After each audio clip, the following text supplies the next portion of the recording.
Good morning, everybody. This is Richard back at you. We got Miss Teresa on the camera. Annie's napping in the house. Couldn't get her to come out this time. But she'll be here for the teardowns. She loves the teardowns, let me tell you. We got Murray's 2004 Cadillac Escalade in the house. No second gear. It'll bypass second if you back off the gas, and it'll shift to third. But it does not have fourth neither, because your band is second and fourth. Your band comes on, your 3/4 clutch comes on, your band comes off, your band comes on, backs on for fourth, so your band's actually used twice. But I do like these Cadillac Escalades. These are considered a performance vehicle. This should have 5 pinion planets inside the transmission, just kind of like the SS Trailblazer. Anything performance, they put the 5 pinions in there. But are they stronger? You know, you can kind of do this. You know, there's a lot of info on a 5 pinion being stronger than a 4 pinion, so it's kind of up in the air. But well, anyway. And not to interrupt, but this is a lot larger vehicle than those Trailblazers. Yes, it is. Trailblazers are really small, but they make like, I don't know, 375, 400 horsepower, something like that. And they're kind of heavy. They weigh like 4,000 pounds. They're heavy, but they're really a box, you know, packed into.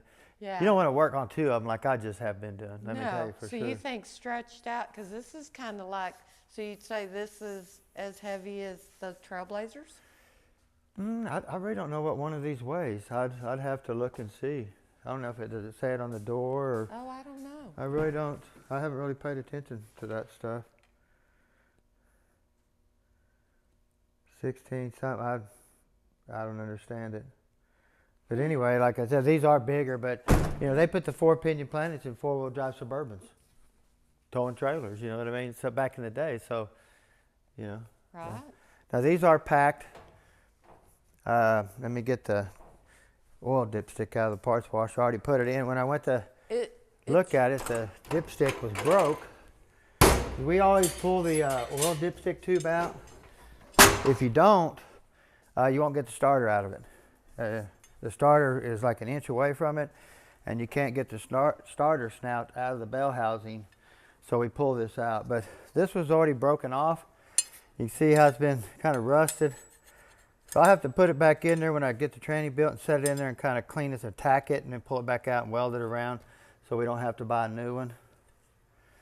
But you do have to pull the oil stick to get the starter off. It makes it so much easier. I've already undone the battery.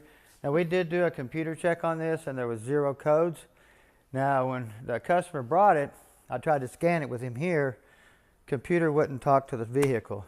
So anytime that happens, you want to check the accessory fuse under the hood, cigarette lighter fuse, stuff like that. And of course it was blown. Changed the fuse, boom, the scanner's working, so we could scan it. The fuse didn't have anything to do with codes missing, but it physically did not have any codes. This tranny is just burnt up. Stinky? Huh? Stinky? Is it stinky? I see that. You want to smell it? No, I don't want to smell it. I was just asking you. Is it stinky? Yeah, it's got the good barbecue taste or smell. Oh, great. Now let's see what this looks like underneath. I've already PB blasted all my bolts, the nuts on the exhaust and stuff like this, because these exhaust systems does have to come off only on one side though. On the Blazers and a lot of them, we pull the whole exhaust system, but on some of these, you just can't do it. We end up having to cut the exhaust and then welding the exhaust back so we can get the tranny out. But you definitely want to PB blast this stuff, let it set for a few hours. That stuff works really good, because if you break a manifold bolt off, you added 2 hours of labor to getting that broken stud off. Let's see.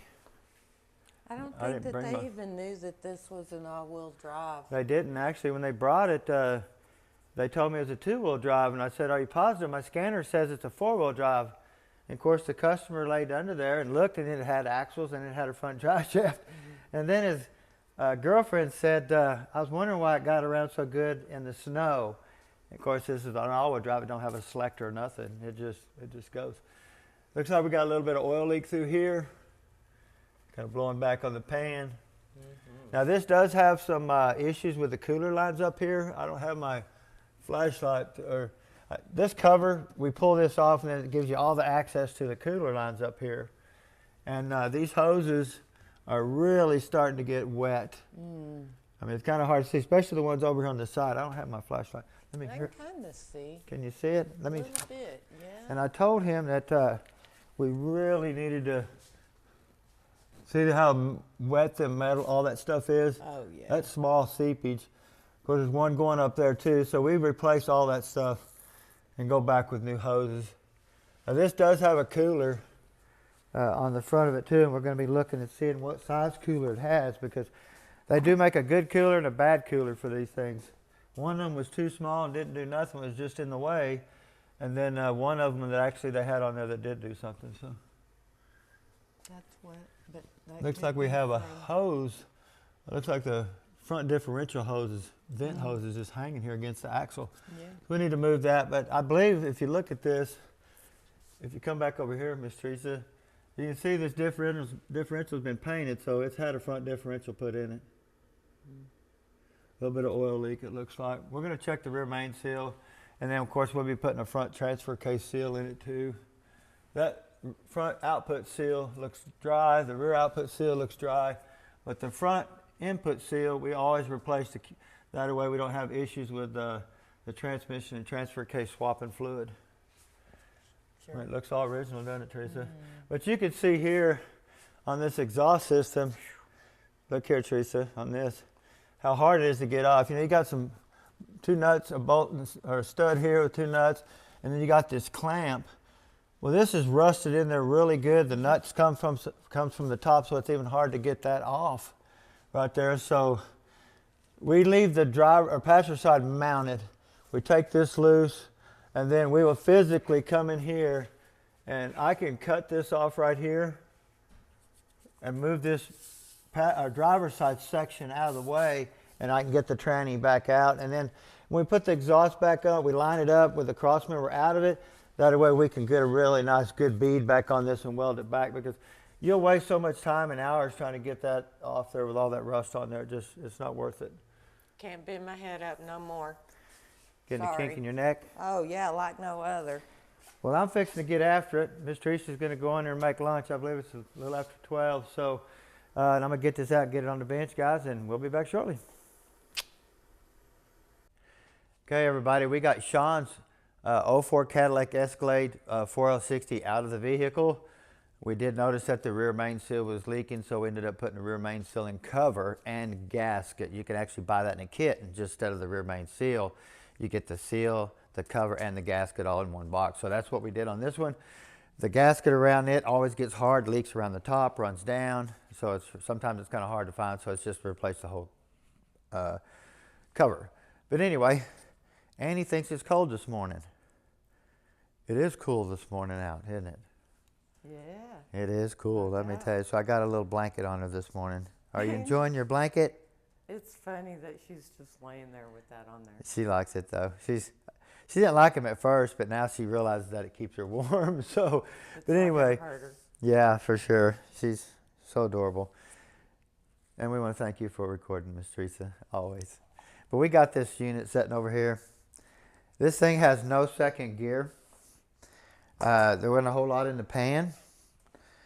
I'd have to look at my phone again to see the mileage on it, but you can tell it looks like quite a few miles. Doesn't look like it's ever been out. Still has the original torque converter. If you look here, this is how to identify these. It's a TMBX. It's a B85 torque converter. If you look over here at B&I's that we use, B85, TMBX.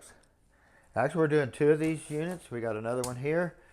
Got one here. We got complete overhaul kits, wide bands, drums, bushings, Z-packs, cumulator pistons, wiring harnesses. I mean, we got everything right here to do 2 units. We'd like a couple more pieces to come in, but we have a new pickup here to do too. We went from a Chevrolet Blazer, 2 Chevy SS Trailblazers, to a Cadillac Escalade, and now we have this Chevy pickup too here that's having really hard shifting problems and stuff like that. So, But this one here, like I said, has no second gear.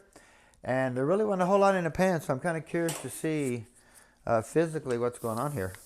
When I had the pan off, I couldn't get the drain plug out. Of course, you can almost never get the drain plug out of these pans. I don't know why GM welded them in there, but they did. I noticed that the band had a lot of clearance in between the drum and the band is about like that much. And normally, you know, they're tucked up pretty close. So we'll get this apart real quick and kind of see what we got going on. Didn't you say this was stinky? It has a little bit of smell to it, but nothing that we're not unfamiliar with. That's the better word. Unfamiliar. You never get used to that. No, Never. definitely.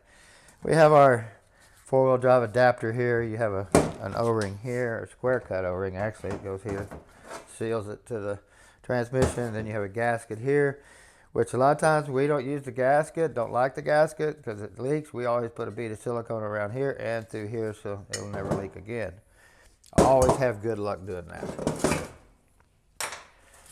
We're going to take our neutral safety switch and lever off here.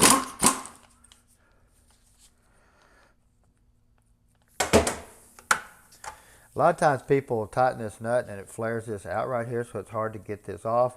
A lot of times you have to take a file and kind of file it around here. That way this will physically slide off easy. And guys, I left my 13 over here. Can you believe it? Oh, yeah. I actually used it again yesterday. Changing the rear main seal and cover. So, had to find it.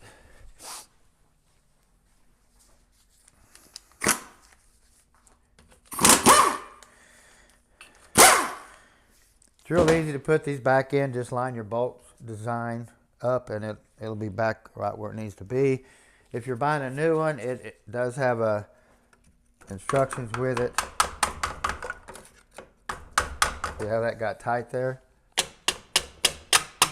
And that's just because they tighten that down so tight that it puts a lip on it. A lip on it. We got to kind of file that lip off right there.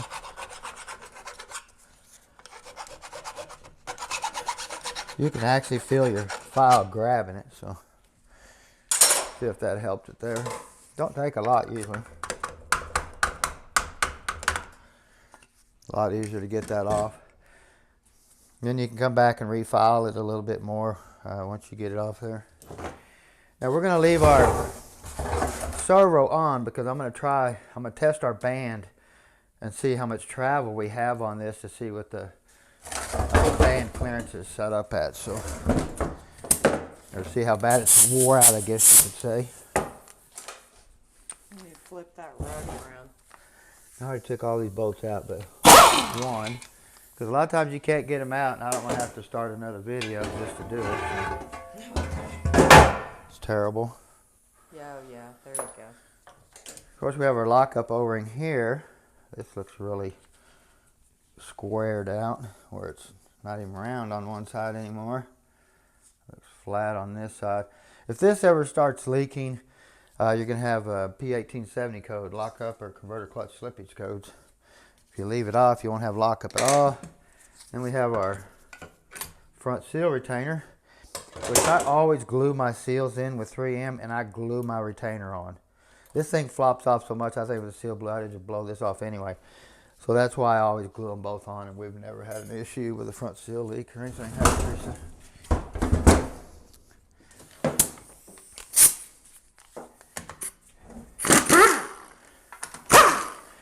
Probably the worst design drain plug bolt right here is it never comes out. You always strip them. I don't care if you got a brand new socket on it, you're going to strip it. I don't know why they will not come out. But you can see the pan looks pretty clean, doesn't it? But if you look down here at this band, see the clearance on that band right there, guys? See that right there? Look at that. I can move that all the way around. It's like that band's broken. Something's wrong with the band. Oh, yeah. See that? Yeah. As far as nothing in the pan. It's kind of weird how Dang. it's got a smell to it still. Oh, it sure does. Woo, I'm I'm gonna have to zoom in and stand all the way back here. That clean looking oil. Our clean burn heater's gonna love that this winter. We've already been collecting oil to Looks varnishy. get all of our. Oh, definitely, huh? Phew. But we're been collecting oil all summer and to have enough oil to heat the shop all winter. This here's our PWM solenoid for lockup. This is our 3-2 downshift solenoid, and this is our lockup solenoid. We have a pressure control solenoid here, our 2 shift solenoids A and B, and then our manifold pressure switch here. No input speed sensor on this one. Normally it would plug in right here. And plus, if you notice, this connector is green and gray. The one with the input speed sensor is brown and gray. Did that have fluid in there? Actually, I did not look. I know, I forgot. On that one, I didn't look, but I have a new wiring harness. This thing's got so many miles on it that we're going to change this the whole harness out on this thing.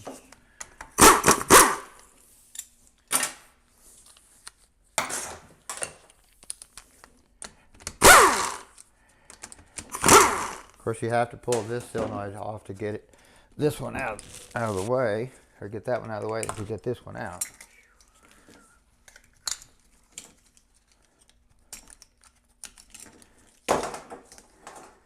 We do a lot of these units. I bet I've done 20,000 of these units here in my lifetime.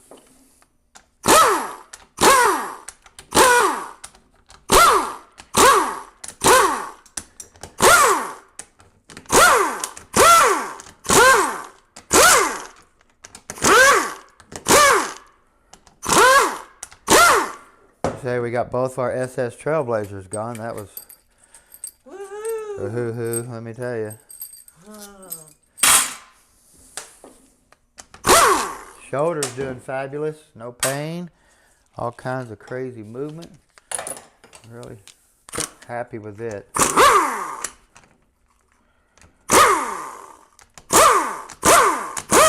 Of course, you got 2 8s here, and then you have 3 8s here, kind of an L shape.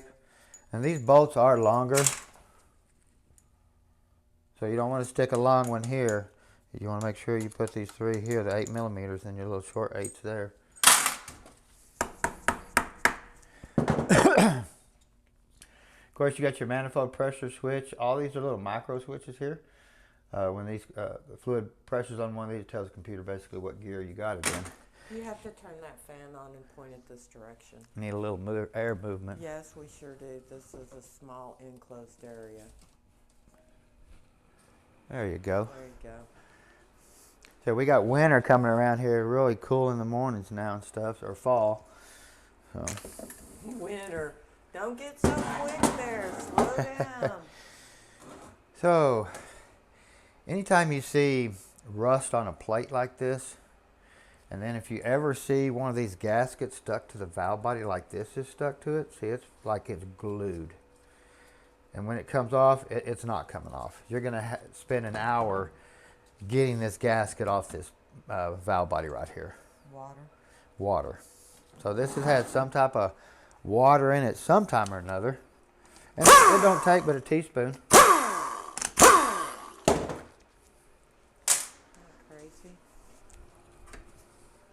Something's been crawling through there.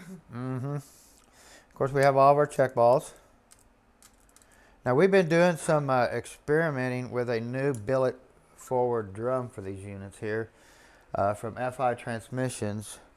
That's not on the market yet. We're the first ones to get the drum and try it and do some testing with it and stuff. And actually, we installed one in our blown S-Test Trailblazer, okay? 25% bigger 3/4 clutch piston. I want to show you this because it's turning out really, really good, guys. Really, really good. I'm really excited about it. This is your 3/4 piston. This is your new 3/4 piston. 25% larger piston to apply your 3/4 clutch.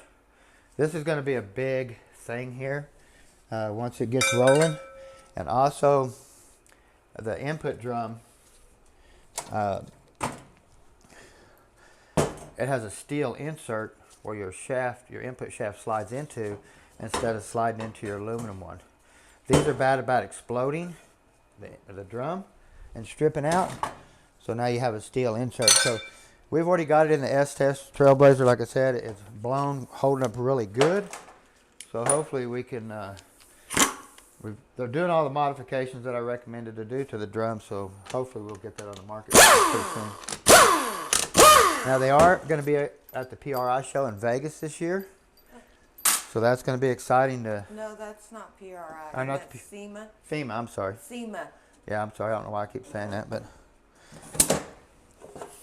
Because I'd like to go to the PRI show again in Indianapolis. Of course, we have our accumulator here for our 1-2 shift. Of course, this one here's got a plastic piston. See here, plastic. Now, we always go back with this version, which is aluminum, and it gives it a lot longer stem to hold the piston straight on this pin right here. More stability, okay? This is really too short, a lot more wear, quicker, wobbles in the bore. With this one here, stays steady, sliding up and down. Now you always want to Scotch-Brite this too, really good. If you don't, your piston's going to squeak, what I call it. It's going to go down. It's not going to go smoothly like this, but if you Scotch-Brite it, it will. And if you don't, and this just pops up and down like this in the bore, then you're going to have funny shifts. So you want to remember that the Scotch-Brite that all up. Of course, you can see water again. Got it stuck to it. I don't know, like I said, this has been serviced sometime or another. Here's a gasket. They even glued the gasket on with 3M. Oh my gosh. I have to find me another pan to get that gasket off.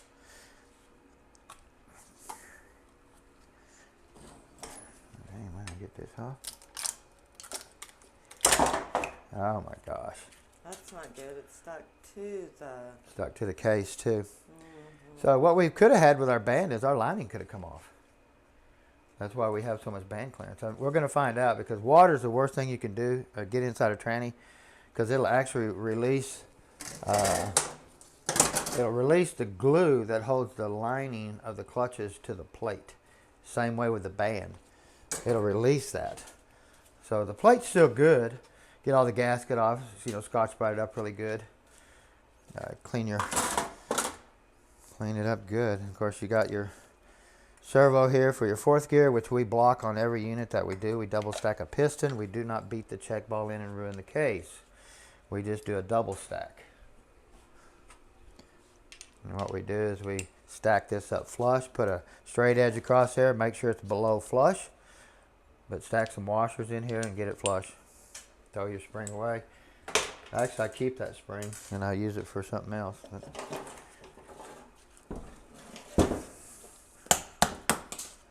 Oh, my wall. Dang it. There's no fluid in there, but I did get that all over my wall, and I want to get it before it runs down behind the wall. All right, guys, won't take but a second. I like to keep the shop as clean as possible. Okay. Well, since we can't see our servo pin, we're going to get a new razor blade. Actually, I probably don't even need to do this. I could probably just take it apart. But anyway, I could apply air through here on the exhaust side of the 4th gear servo cover, or on the 2nd gear side to apply it. But you can see, you're just going to have to go through here with a razor blade and get all that cleaned off. No buffing at all. No, none of these. Only a razor blade and just slowly work it. So what we've got water got in here sometime or another. Either they had a radiator bust or, something. So you grab your park lever with your finger, turn your output shaft, it clicks, falls down, opens up that bolt. Same way to put it back in. If you don't do that, you're going to cross thread this bolt in crooked. Now if you notice here, here's our boost valve. You remember me talking about the later ones with the speed sensor? The speed sensor covers the boost valve where you can't change it. See, with this one here, you can change that. You want to put a 500 in there after you rebuilt it later down the road, or going to start hot rodding, you want to raise the pressure, just pull the pan, pop it out, put a 500 boost valve in there. But without those, you can't do it. I mean, you're pretty much, it is what it is. And I've learned a lot of these, if you ain't careful,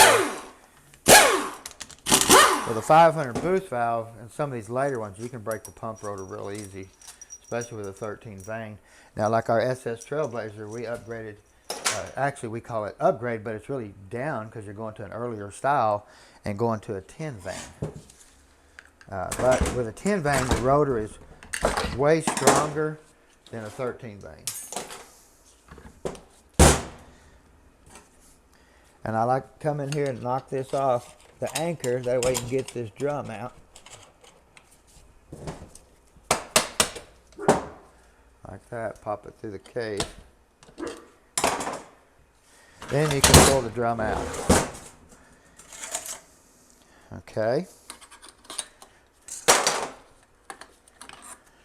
So here's our band anchor, slides in there and holds it, and this is the rest of our band that goes to the servo, and the servo comes in here and pushes it on. Okay. Now this is just a stock band, and we always upgrade to a wide band on every unit we do, whether it's a 6-cylinder, 4-cylinder, it gets a wide band, and a Z-Pack. We don't mess around with any of this stuff. So that's broke. Yes, it's broke. Okay then. You notice here's our big old beefy wide band. Oh yeah. The anchor, the band just broke. Now this could have broke from high pressure.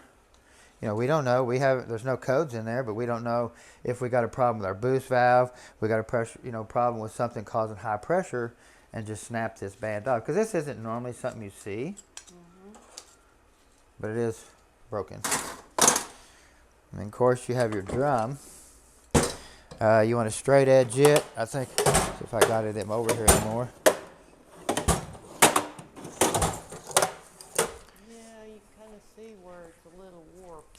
Can you? Let me grab one of these plates I have over here. Got like 500 million of them, but when you need one, you can't find it. Come on. Here we go.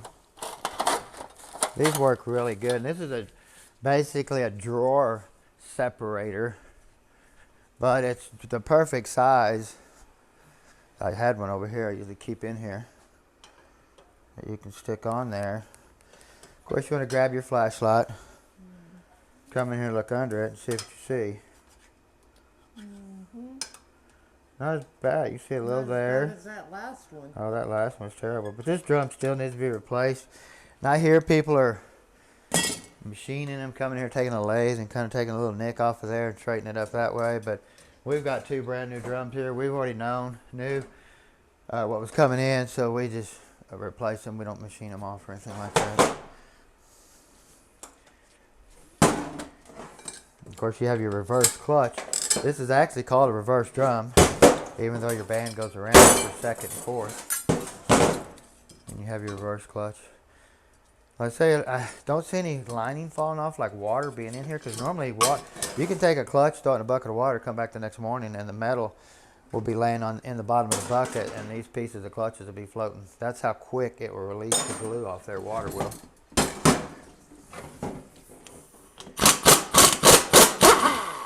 Hey.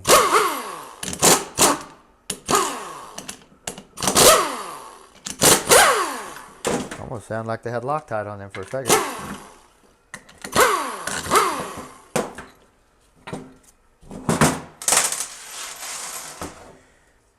We'll look at our pump in real critical areas from here to here, because we have pressure and suction.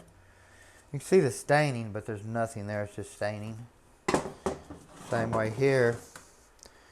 Of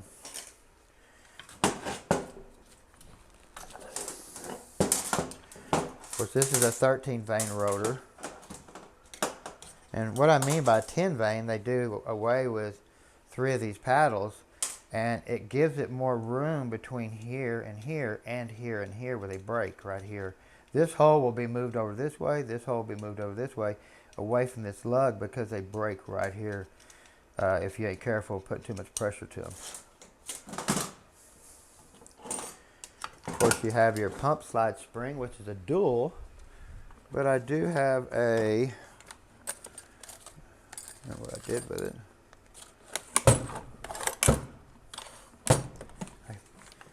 What did I do with that dude?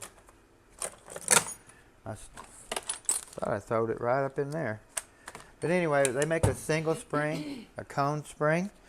And the later versions in this, there'll be one single spring instead of having an inner and an outer. And you can retro them back and forth. You can put a single in there as long as it's a cone style, where it's coned on each end. You don't want to just put a single like that in there, one of these, without your center. Then you have your pump slide. Starting to see quite a bit of wear in the middle, getting through the bluing. And you have this little ring here. Now there is an O-ring in here too. Watch this. There it is. See that? That sets down in there. Then that goes in there. Of course, we have a kit you can buy from Transtar that comes with everything in the bag. Rotor, everything in the bag right there that you need to overhaul this pump. Now it does not come with a pivot pin.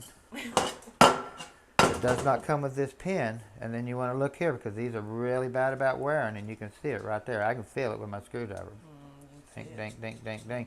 And that's what keeps this straight. So, and then you got your little spring that lifts your pin up to where it's flush. So this goes in first and then basically goes down like that. And then you got your pump bushing, front seal. Now this pump bushing only comes out the back. There is a lip here on the front of it that you take and press it in this way up against that lip. That way the bushing can never blow this way. They added that lip. You cannot drive it out that way. If you do, you break the pump body and knock the lip plumb off. So, but this is a really nice looking pump compared to our other one, compared to old Joey over there, huh? That thing was bad shape. Yeah, see here? All that there and all this in here. Now this is a speed sensor pump. See, it has a hole right here for a speed sensor. Yeah. Very expensive pump, which this one does not have that. If you had it, if it did have it, I took the shaft, I moved a lot of stuff out the other building. There would be a reluctor right here that would count the speed sensor. Yeah. So you have your sealing rings here, have your bearing here, and then you have a selective washer right here. Okay. Your 3/4 clutch has definitely got quite a bit of wear. Look how much gap we got here, guys. Like a couple 1/8 inches. So we got a lot of wear there. This unit's going to be a totally different unit time we get done with it. With all the good pieces and stuff in there. Of course, you got your load springs. You always want to put them back in. And then you have your 6 clutches that are smoked for 3rd gear.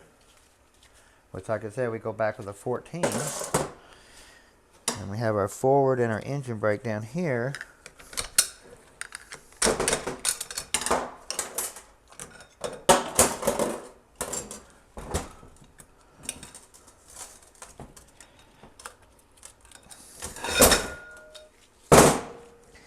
Now you do have the seal that sets down in here that seals this shaft to this shaft right here like that. They make 2 different versions of this seal right here, and you better not put the wrong one in there, because what they did was they moved a hole down in here. I'll show you if I remember. This seal, if you put the wrong one in there, the seal will run on the hole, the lube hole. So you just have to be careful what you do. Got your engine brake clutch, your forward clutch. Notice you have a wave steel clutch, where your early versions, the clutch will be against the wave. There will not be no steel. The clutch will be running against the wave. On the later versions, they added a steel against the wave and then the clutch. But the clutches are thinner to make up to give it room for this extra steel they added in there. So, and we have our forward sprag assembly with our sun gear. Of course, all bonded pistons down in here, which we got bonded piston kit over there. Of course, this here, you always grab it. Spins to that way, locks to the left. Spins that way, will not turn back.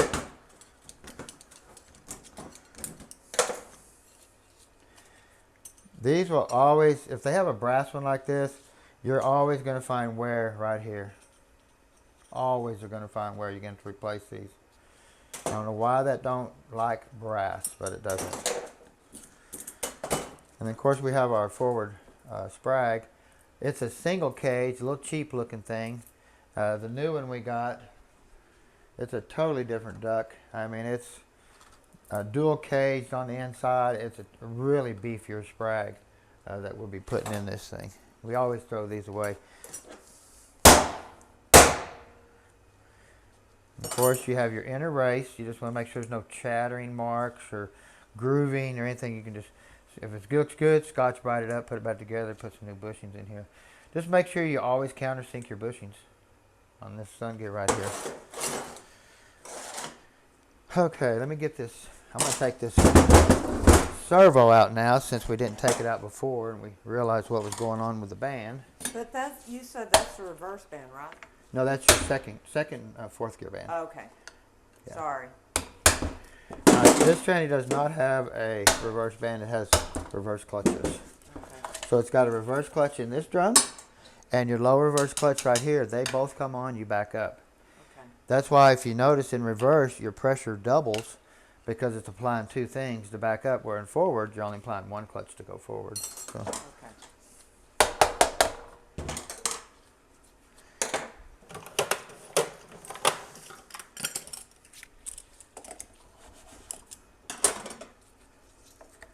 Now this could have a Corvette servo, or it could have what I call is the middle servo. They make 3 different ones of this. This one here is actually a Cadillac Escalade servo all by itself. Now we are going to be upgrading this to a Corvette servo to firm up second gear a little bit and your 3/4 clutch. So, but this is still a good servo to hang out, to keep around because it is still better than the factory, the big one that they have. So we're going to look in here for any wear, Scotch Brite that up. That's your 4th gear servo here. Notice it goes, has a long end and a short. You want to make sure you put the long end that way.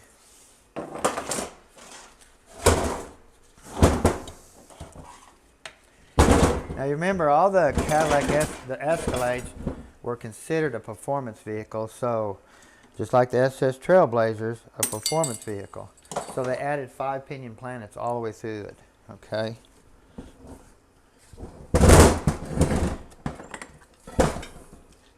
If you come in here, you can see 5 pinion planet.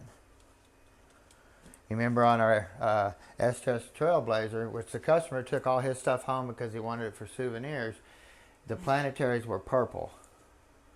And we had actually a gentleman get on our YouTube channel and tell me the temperatures it takes to get to these to turn purple. And it was way up there. I was shocked. I mean, actually, like fire. If this thing could have had oxygen on the inside of the case, all this tranny fluid would have been ignited because the temperature was over 600-700 degrees inside this case. You always want to look at these here because these do wear here. They'll get a little rattle in here. I mean, you can kind of see it there, how it's already starting to wear. They'll wear on both sides, see that? Mm-hmm. But they'll wear worse on this side. And of course, this is a roller bearing upgraded style. When they added the roller bearing, this made the tranny a lot stronger to tow in overdrive, so they added the tow haul button. The thrust washer before in 4th gear, it'd take that thrust washer out, and so they went to that right there in the later versions. Look at your ring gear, make it just on both sides of the teeth there, and make sure there's no pitting or anything like that. And then you have your shell. Yeah, he was saying it took, that other washer was melted, and he said it took like 500 degrees to melt that washer, or 400, I can't remember what he said, but that's still some hot stuff. You want to look in here. These are bad about trying to strip, especially the earlier versions. The later versions, they did make them hardened, but you still want to check it and make sure. Sun gear, you want to look at this, make sure there's no pitting on the teeth or anything like that, make sure it's good. These will retro back from the very first 700 all the way to today.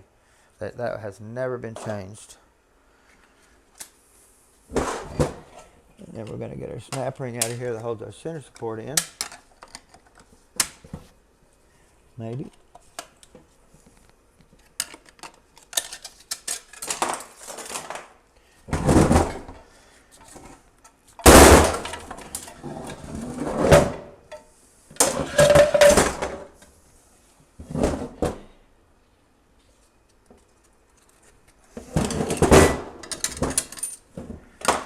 course, we have our anti-clunk spring. A lot of times this gets stuck in the case. You put it in the washer and you lose it. We have our bearing back here in the back of the case. Of course, this bearing sits here.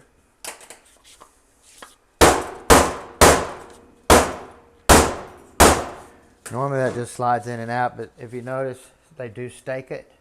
That way they can set it down in there like that. Either way, you can put it back on, or you can put it back together to shove the shaft up to the bottom and then set your case down. People build different than I do. A lot of them have the swing arms that they mount their case to. I build off of a transmission case. I've been doing it all my life, and it's just easier for me to do it that way. But again, here we got 5 pinion planets again. You want to make sure the pins ain't purple or anything like that, and no pitting. Of course, here we have our low reverse clutch. This clutch comes on in reverse along with our other reverse clutch to back up. And this clutch also comes on in manual low. So if I was going to be building this thing to hot rod, I would take this wave out. And I would stack 2 steels on here. That way when I shift from second gear, this clutch is released no more than it moves, instead of having to relax the wave, because I'm going to bring my band on so fast. So we don't want 2 things on for a millisecond at one time. So, of course, we have our roller clutch here. Difference between this does the same thing. This here.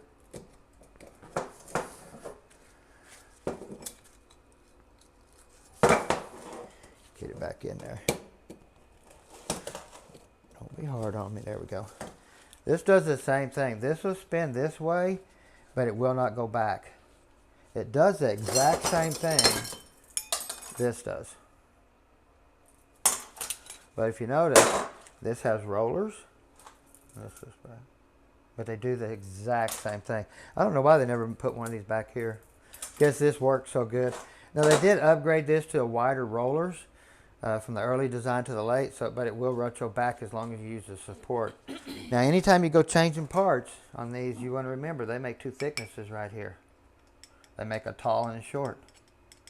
So anytime you're swapping parts, that's where a lot of times people get in trouble. So I'm shocked none of the lining's laying in the pan because of the water that it took to put this all on here. But no, it's band's broke, 3/4 clutch is smoked, and it needs overhauled, doesn't it, Teresa?